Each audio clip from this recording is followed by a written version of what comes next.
आज बड़ी खबर आई है जिसमें रामकृपाल यादव के काफिले पर हमला हुआ है और पटना से यह बड़ी खबर आ रही है जिसमें रामकृपाल यादव जो सांसद है पाटलिपुत्र से और इस बार प्रत्याशी भी हैं बीजेपी से, तो सांसद रामकृपाल यादव पर चली है गोलियां। शाम 7:30 बजे की एक घटना है जिसमें बसौड़ी के चिनारी की घटना है। जब वो अपने संसदीय क्षेत्र में भ्रमण के लिए निकले थे उसी दौरान उन पर एक हमला हुआ है और बाल बाल बचे हैं सांसद रामकृपाल यादव। उसके बाद गिरफ्तारी की भी बात है जो जिन लोगों ने उन पर हमला किया है। तो पटना से ये बड़ी खबर आ रही है जिसमें सांसद रामकृपाल यादव पर हमला हुआ है, गोलियां चली हैं, सांसद रामकृपाल यादव पर चली है गोली।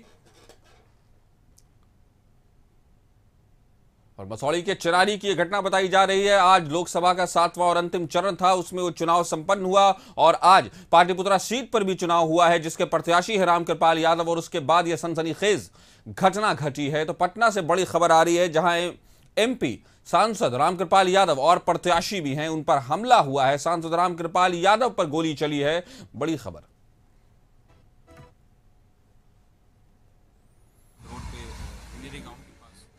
सूचना मिली कि माननीय जो पूर्व सांसद रामकृपाल यादव जी के जो काफिला है उसमें हमला हुआ है, उसमें उनका एक कार्यकर्ता जो है वो चोटिल हुआ है। इस संदर्भ में माननीय जो रामकृपाल यादव जी उनके द्वारा एक लिखित आवेदन दिया गया है। उस आवेदन के आधार पर जो है हम अग्रतर कार्रवाई कर रहे हैं। जो भी इस मामले संबंध में जो भी तथ्य सामने आएंगे वो अग्रतर आपको बता देंगे।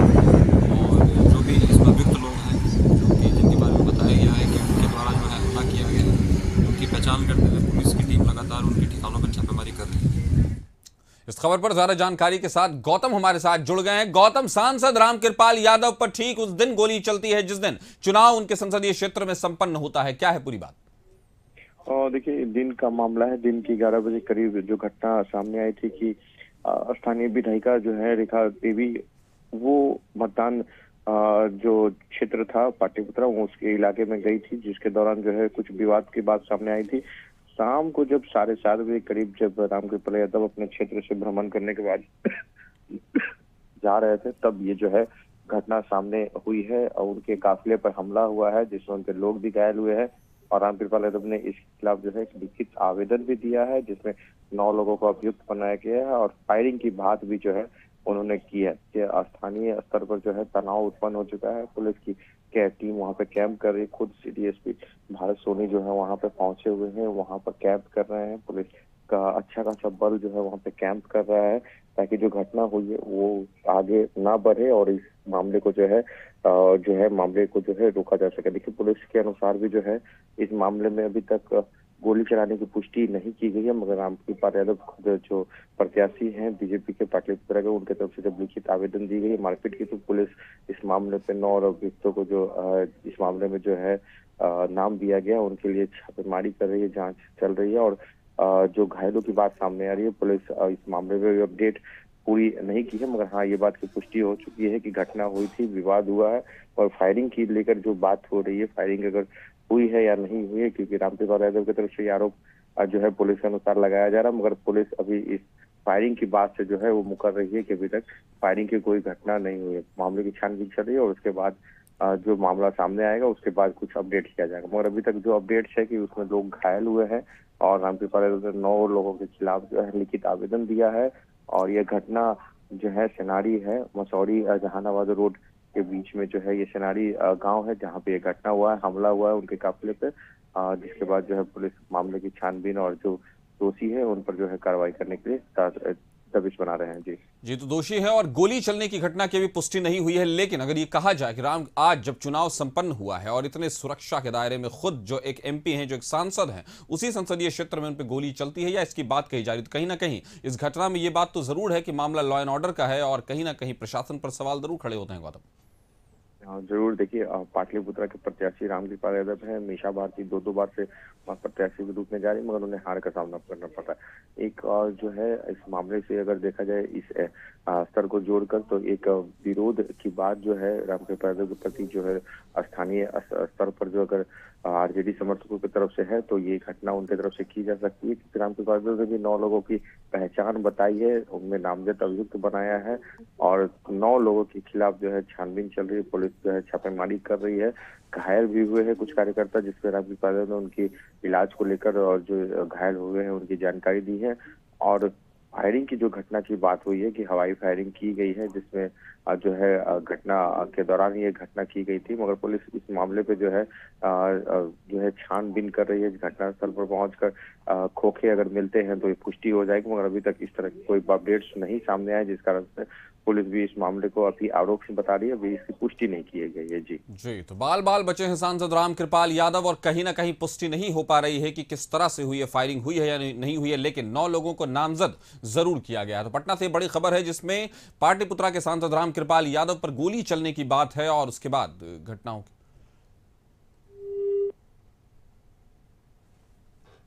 तो मसौड़ी के चनारी की घटना है। गौतम, हमारे साथ जुड़ने के लिए आपका शुक्रिया।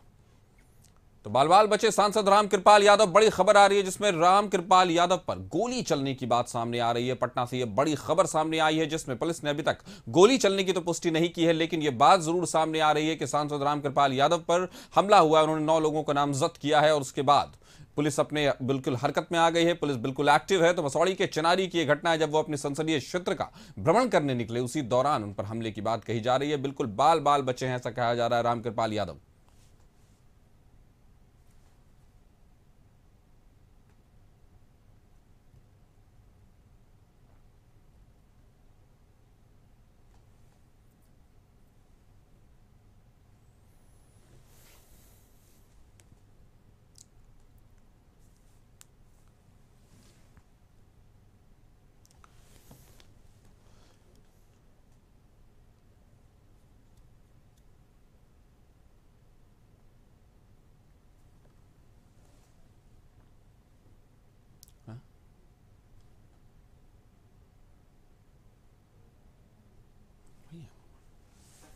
तो हमारे साथ पाटलिपुत्रा से माननीय सांसद रामकृपाल यादव जी जुड़ गए हैं। रामकृपाल यादव जी, आपका स्वागत है। ऐसी खबर आई जिसमें बिल्कुल बहुत ही खतरनाक खबर है और लॉ एंड ऑर्डर पर बिल्कुल ये सवाल है कि चुनाव वाले दिन, जिस दिन आपके ही संसदीय क्षेत्र में चुनाव है, गोली चलने की बात है। क्या है सर पूरी बात? सच्चाई ये है कि मैं आज दिन भर अपने इलाके में घूम रहा था जी, और अंत में मैं मसौड़ी का जो विधानसभा क्षेत्र है वहाँ जी, मुझे जानकारी मिली कि तिनेरी में वहाँ के जो स्थानीय विधायक हैं, राष्ट्रीय जनता दल के रेखा पासवान जी अनऑथराइज रूप से जी, बूथ में घुस करके न्यूसेंस कर रही थी जी। तो वहाँ बहुत हंगामा हो गया था। खैर मेरे जाने के पहले हंगामा बंद हो गया था, बूथ का पोलिंग खत्म हो गया था जी। तो मैं जब वहां से मिलजुल कर समय निकल रहा था, जैसे ही मैं निकला तो एक रोड पर ही पटना डोभी जी, जो 4 लेन बना है, वहीं पर पहले से लगता है 20-25 आदमी खड़ा होगा झुंड में जी। और जैसे ही मैं उस बगल से क्रॉस किया 2-3 फायरिंग कर दिया। तो वहाँ का जो लोकल लड़के हैं जी, वो थोड़ा प्रोटेस्ट किए जी, तो उनके एक लड़के को पकड़ करके उसके में मार पिटाई लगी और फिर पुलिस को खबर किया तो आया। बहुत वहाँ तनाव का है। दिन में 2-3 हमारे कार्यकर्ताओं को मारा जी, एक पाली में मारा और दूसरा हमारे दानापुर में है, करणवीर हमारा महामंत्री है जी, उसको भी मारा। अब से 2 दिन पहले भी इसी तरह का हिंसा फैला रहा था, पूरा आतंक का वातावरण पैदा कर दिया है। जी। पता नहीं क्या क्या होने वाला है, मुझे नहीं मालूम। स्थिति बहुत ही खराब है और ये राष्ट्रीय जनता दल के लोग हार को स्वीकार नहीं रहे हैं, रिजल्ट के पहले ही बौखला गए हैं। अब देखिए क्या होता है। जी सर, जिन लोगों का नामजद किया गया है, जिन लोगों का नाम दिया गया है, क्या उनके गिरफ्तारी के लिए कुछ हो रही है? पुलिस ने कुछ एक्शंस लिए? नहीं, वो वहाँ के स्थानीय लोगों जिसकी मार पिटाई हुई है जी, रिवॉल्वर के बट से, उन लोगों ने उन लोगों का नाम बताया भी है, चूंकि लोकल वही लोग हैं। जी। पुलिस कार्रवाई करेगी, FIR दर्ज होगी। तो पुलिस कार्रवाई करेगी, लेकिन ये अपने आप में एक बहुत ही सोचने वाली बात है कि जिस दिन चुनाव हुआ, जिस दिन उसी संसदीय क्षेत्र में और उसी के भ्रमण में वहीं के सांसद पर गोली चलने की बात आ रही है सर, तो ये अपने आप में कितना, अगर इसको लॉ एंड ऑर्डर की नजर से देखा जाए तो ये कितना सीरियस इशू है?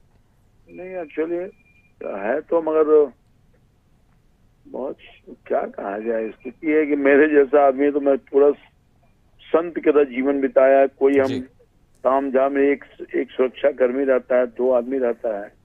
मेरे जीवन का 40 साल में पक्ष विपक्ष तो हमेशा हुआ।